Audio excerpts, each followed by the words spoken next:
কেউ কি আছেন? ওয়েলকাম। এখন রাত 12টা।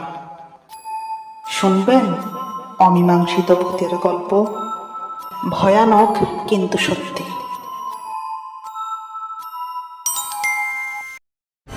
আসসালামু আলাইকুম, সবাইকে স্বাগতম ভূতের গল্পের নতুন এপিসোডে। তখন আমরা মোহাম্মদপুর থাকি, নিরাপত্তার খাতিরে বলছি না কোন জায়গায়, তবে এই রাস্তার বেশিরভাগ মানুষই স্থানীয়। আমরা যে বাড়িটাতে থাকতাম সেটা 4তলা, দোতলায় থাকতাম আমরা।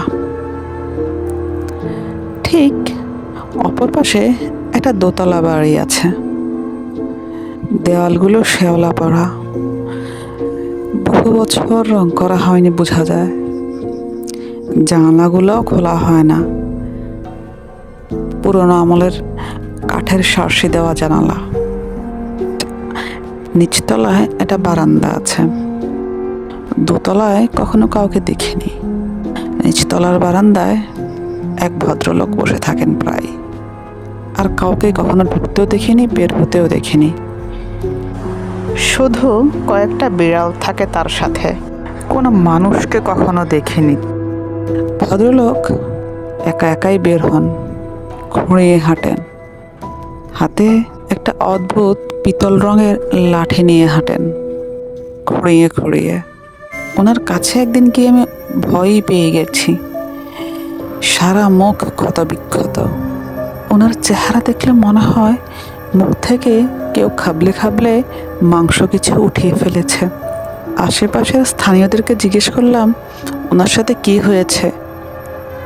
সবাই কেমন যেন এড়িয়ে চলছে, বলছে আরে বাদ দাও তো, ওনাকে ওনার মতোই থাকতে দাও, তুমি বাপু খাটাতে যেও না আবার।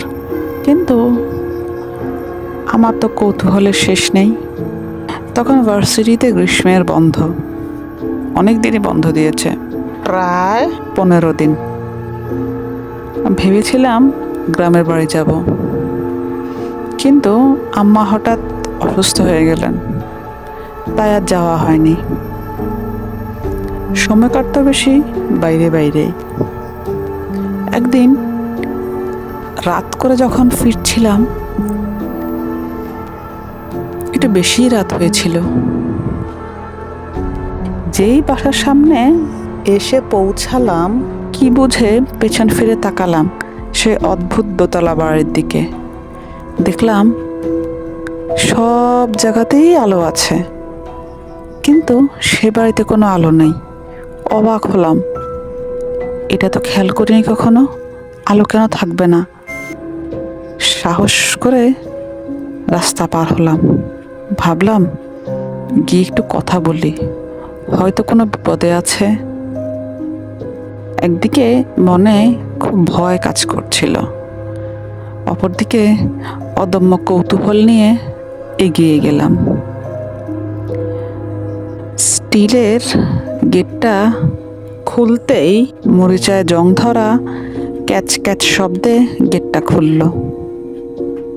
ছোট্ট একটা উঠোন মতো, অযত্নে ঘাসগুলো বড় হয়ে গেছে। বারান্দায় উঠলাম। কত বছর ঝাড় দেওয়া হয়নি বারান্দা, সেটা দেখে অবাক হলাম। মোবাইলের লাইট জ্বালিয়ে আশপাশ দেখছিলাম, কাউকে পাচ্ছিলাম না। দরজায় নক করলাম, ভেতর থেকে খসখস আওয়াজ শুনছিলাম। তারপর খুব ক্ষীণ গলায় অপর পাশে কেউ জিজ্ঞেস করছে, কে? আমি সাহস নিয়ে সালাম দিয়ে বললাম, আঙ্কেল, আমি অপর পাশে থাকি।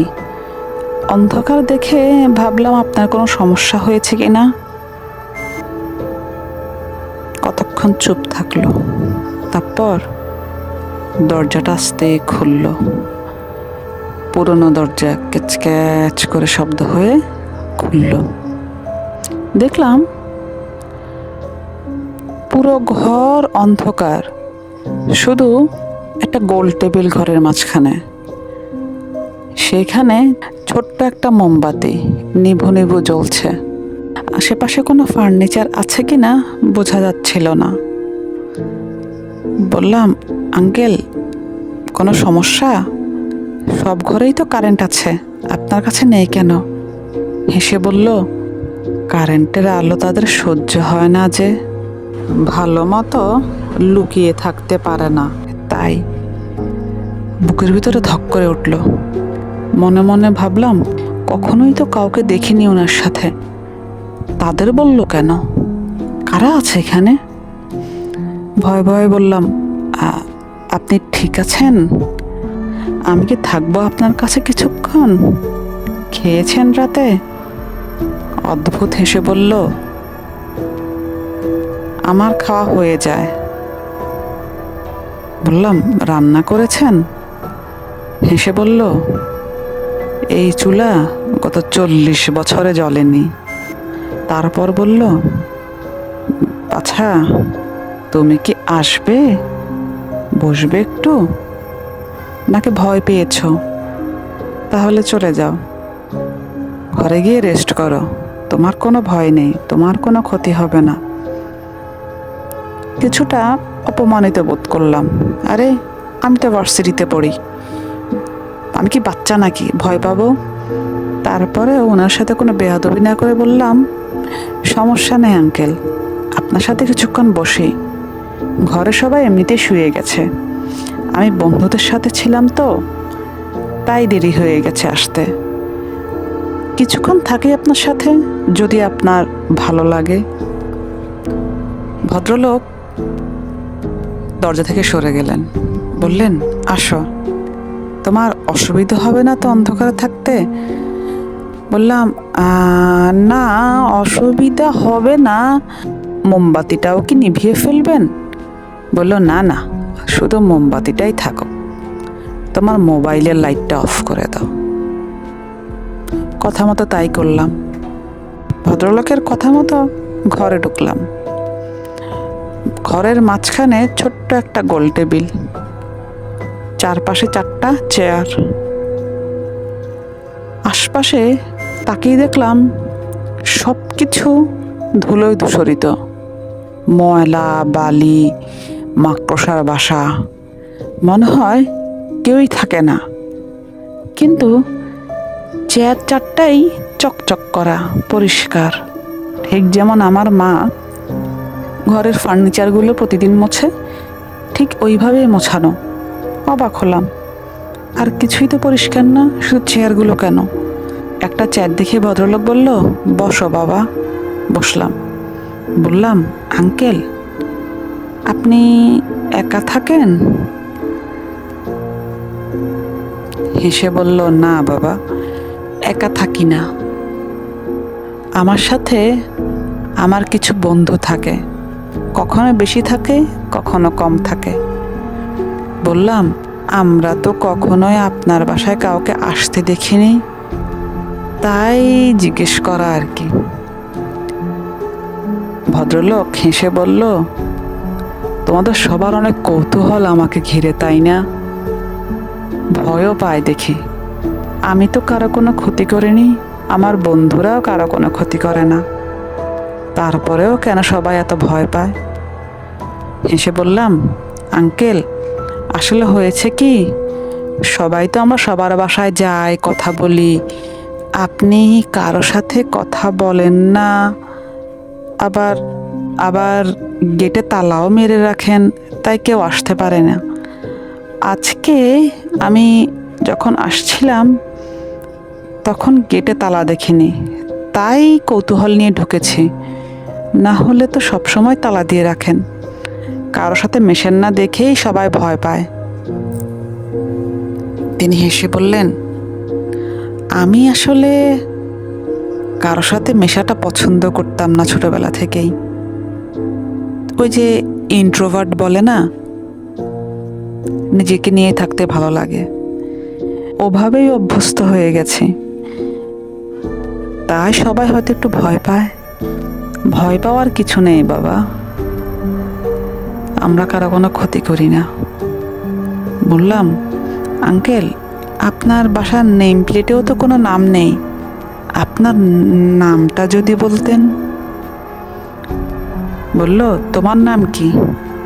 বললাম, আমার নাম আরিফ। হেসে বলল, আমার নাম খান বাহাদুর সলিমুল্লাহ, আমার দাদা সাহেব রেখেছিলেন, কিন্তু ছোট্ট একটা ডাকনাম আছে, জামিল, আব্বা দিয়েছিলেন। ও আচ্ছা, আপনাকে তাহলে আমি জামিল আঙ্কেলই ডাকি, কি বলেন? ভদ্রলোক হেসে বললেন, হ্যাঁ, ডাকতে পারো। আসলে আমি কারোর সাথে অত কথা বলি না, তো তোমার সাথে কথা বলতে ভালো লাগছে। খুশি হলাম। বললাম, কিছু যদি মনে না করেন, আপনি একা কেন, আর কেউ নেই কেন, যদি বলতেন আপনার কাহিনীগুলো। চুপ করেছিল অনেকক্ষণ, তারপর বড় একটা শ্বাস ফেলে বলল, শোনার মতো কিছু নেই, তুমি বাবার ভয় পেও না। কি বলবো তোমাকে আর, তুমি ভয় পেও না কিন্তু বাবা, আমি একা না এখনো। হঠাৎ করে এই কথা শুনে বুকে কাঁপন ধরে উঠল। আশপাশে কোনো জিন পরি নেই তো। মনে মনে দোয়া পড়া শুরু করলাম, মুখে কিছু বললাম না ওনাকে। জামিল আঙ্কেল নিজ থেকেই বলা শুরু করলো, আমার দাদা সম্ভ্রান্ত মানুষ ছিলেন, ডিস্ট্রিক্ট ম্যাজিস্ট্রেট। আমার নানাও ছিলেন সম্ভ্রান্ত মানুষ, বড় ব্যবসায়ী। আব্বা ডাক্তার ছিলেন, আম্মা কিন্তু গৃহিণীই ছিলেন। সুন্দর গোছানো সংসার ছিল আমাদের, কোনো কিছুরই অভাব ছিল না।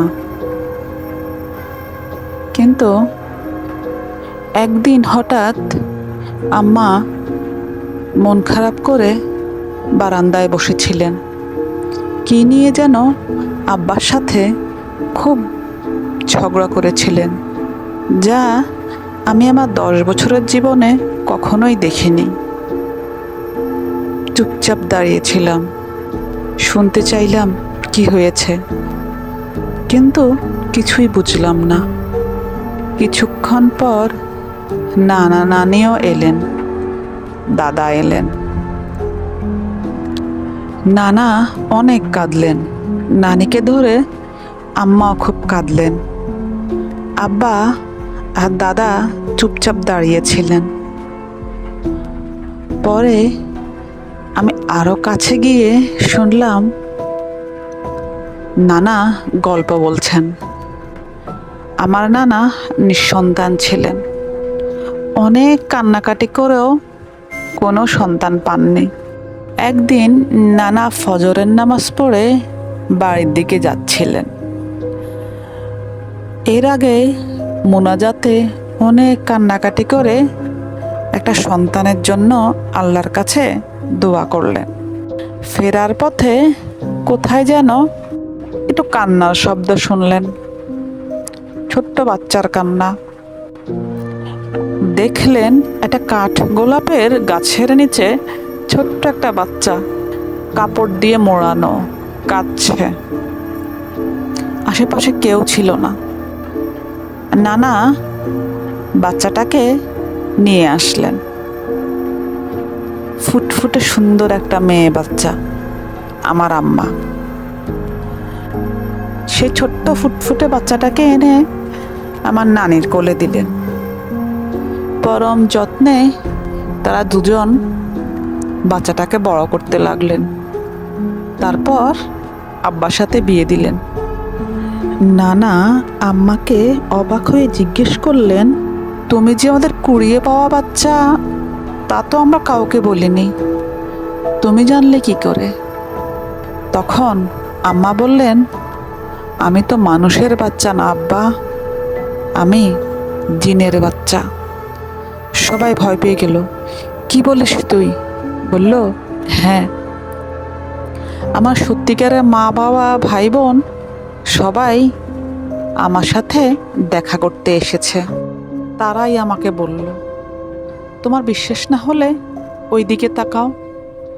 সবাই তাকিয়ে দেখলো অনেকগুলো বিড়াল একটা কাঠগোলাপের গাছে বসে আছে।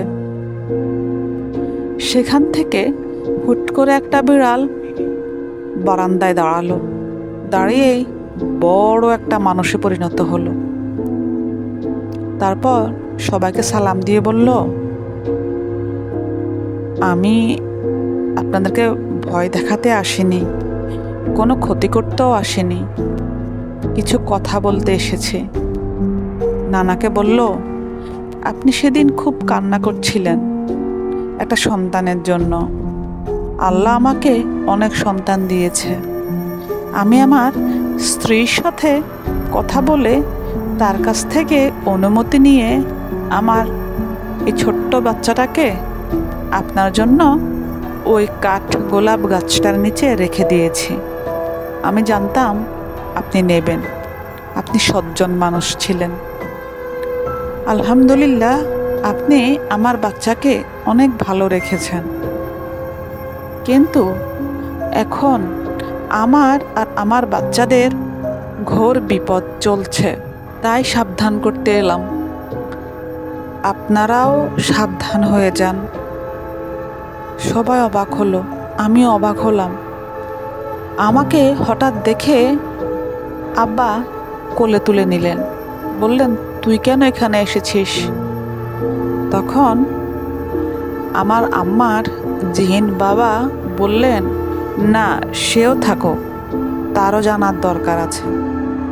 আমাদের গোত্রের শত্রু আছে, শয়তান জিন। এরা আমাদের গোত্রের সবাইকে মেরে ফেলে। আমার অনেক ভাই বোন আত্মীয়কে মেরে ফেলেছে, এখন এসেছে আমার সন্তানদের মারতে। আমার 50 জন সন্তানের মধ্যে তারা মারতে মারতে এখন মাত্র 12 জন বেঁচে আছে।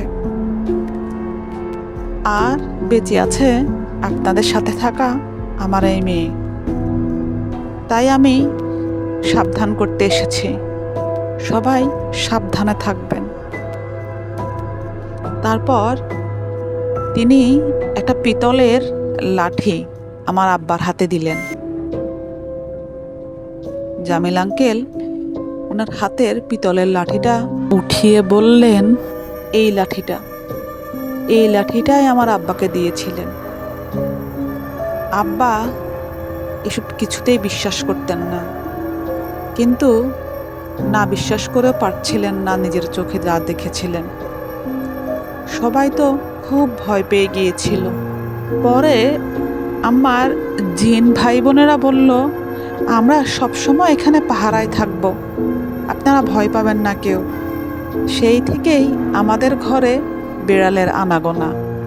এর আগেও বিড়ালের আনাগোনা ছিল, কিন্তু আমরা কেউই অত খেয়াল করতাম না, ভাবতাম এমনিতেই খাবারের জন্য আসে।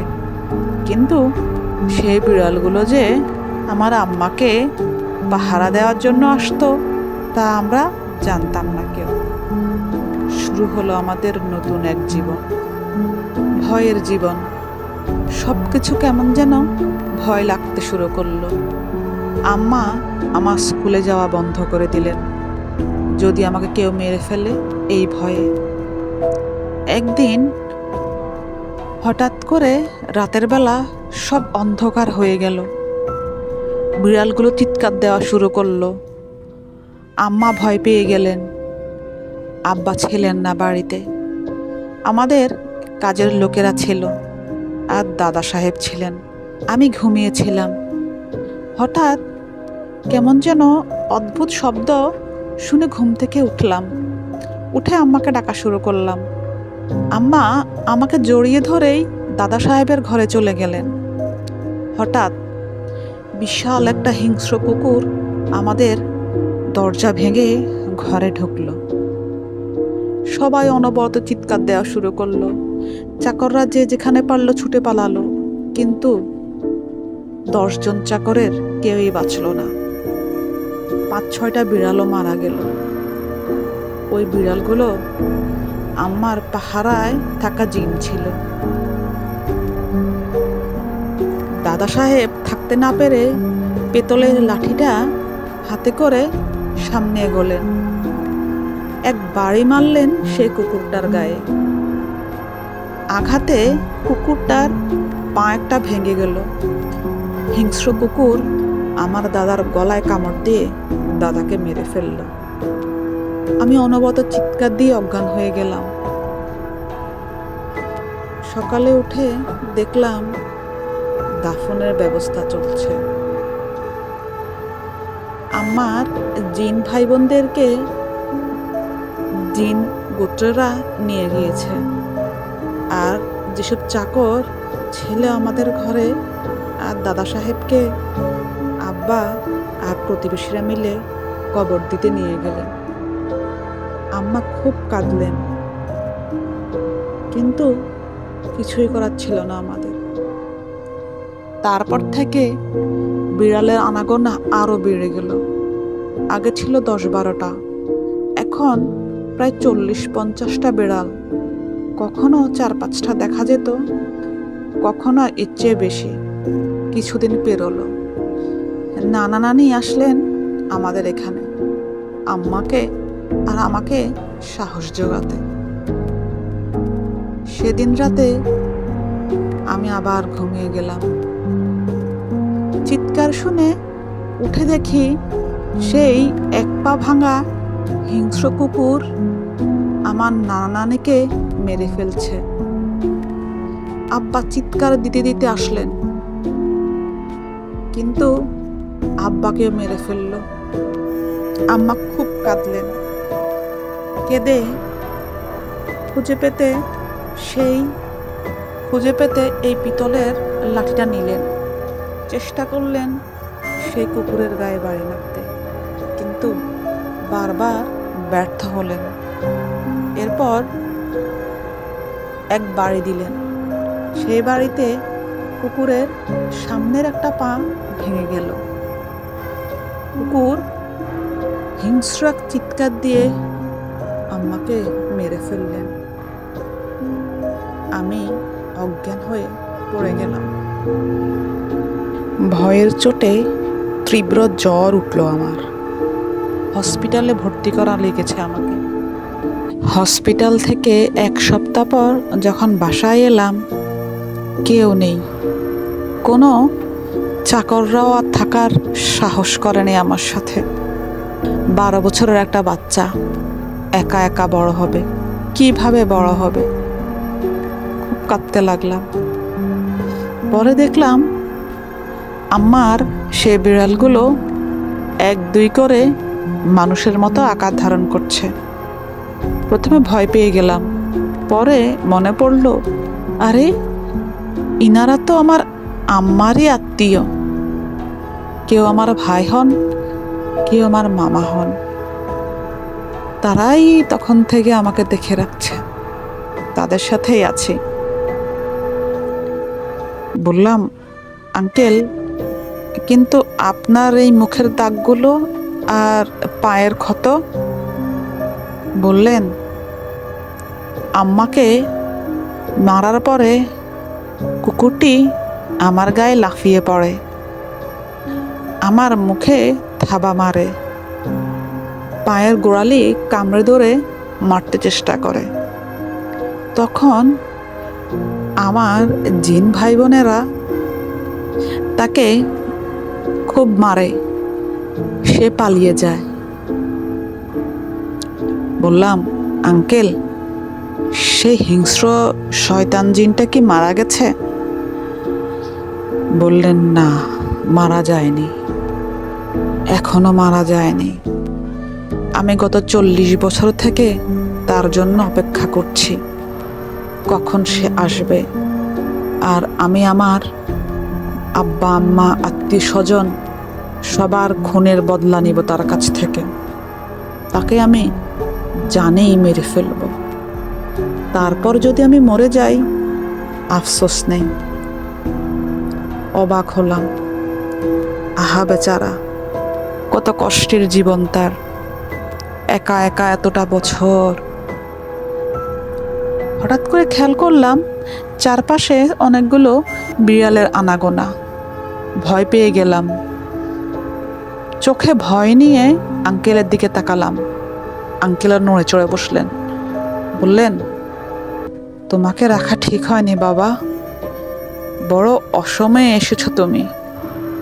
মনে হয় সেই শয়তানটা আবার এসেছে, অনেক বছর পর এসেছে। পরে হঠাৎ করে এক বিড়াল কথা বলে উঠল, সাবধান করে দিল আমাদেরকে। আঙ্কেল শক্ত করে আমার হাতটা ধরলেন। হঠাৎ করে দরজা ভেঙে একটা খোঁড়া হিংস্র কুকুর ঘরে ঢুকলো। কুৎসিত করে ডেকে উঠল। কলিজা কেঁপে উঠল ভয়ে আমার। সে যখন লাফিয়ে ঘরে ঢুকলো, অনেকগুলো বিড়াল তার গায়ে লাফিয়ে পড়ল, তাকে কামড়ানো খামচানোর চেষ্টা করলো। আর সে হিংস্র কুকুরটা গা ঝাড়া দিয়েই সবগুলো বিড়ালকে ফেলে দিল। লাফিয়ে এসেই আঙ্কেলের ক্ষতবিক্ষত পাটাকে কামড়ে ধরল। আঙ্কেল খুব ছোটার চেষ্টা করলো। হাত থেকে পিতলের লাঠিটা খুলে পড়ে গেল। আমি ভয়ে অসাড় হয়ে দাঁড়িয়ে রইলাম। কি করব দিশা পাচ্ছিলাম না। হঠাৎ বিদ্যুৎ গতিতে লাঠিটা নিয়ে হিংস্র কুকুরটার মাথায় কয়েকটা বাড়ি মারলাম। কুকুরটা আঙ্কেলকে রেখেই লাফিয়ে আমার কোমর পর্যন্ত আসলো। আমার পা দুটোর মাংসকে ছিলে পড়ে গেল আর হাওয়ায় গায়েব হয়ে গেল। আমি আমার ক্ষতবিক্ষত পা দেখে মাথা ঘুরে পড়ে গেলাম। জ্ঞান যখন ফিরল, দেখলাম হসপিটালের বেডে শুয়ে আছি। পাশে আম্মা বসে আছে। আর আমার জ্ঞান ফেরা দেখে অবাক হলো, খুশিও হলো। ডাক্তার ডাকলো, অন্য সবাইকেও ডাকলো। অবাক হলাম আঙ্কেলকে দেখে। হাসছেন। বললেন, ইয়াং ম্যান, আজ তোমার জন্য আমি এখানে দাঁড়িয়ে আছি। আমরা এখনো বেঁচে আছি। তোমার কাছে আমি আর আমার ভাই বোনেরা চিরকৃতজ্ঞ থাকব। বললাম, আঙ্কেল কি হয়েছে? বলল, তুমি সেদিন সেই হিংস্র কুকুরটাকে, সেদিন সেই শয়তান জিনটাকে মেরে ফেলতে সক্ষম হয়েছ। আর আমাদের ভয় নেই। আর কখনোই কেউ আমাদেরকে ক্ষতি করতে আসবে না। আমার ঘরে এবার থেকে আলো জ্বলবে, সবাই আসবে। তোমার দাওয়াত রইল, সুস্থ হও, আমার ঘরে তুমি আসবে। আমরা সবাই রান্না বান্না করে খাবো। আর আরেকটা কথা, এবার থেকে আমার ঘরে বিড়াল দেখবে না, আমার ভাই বোনদেরকে দেখবে। তারা আমার ভাই বোনদের মতোই আসবে।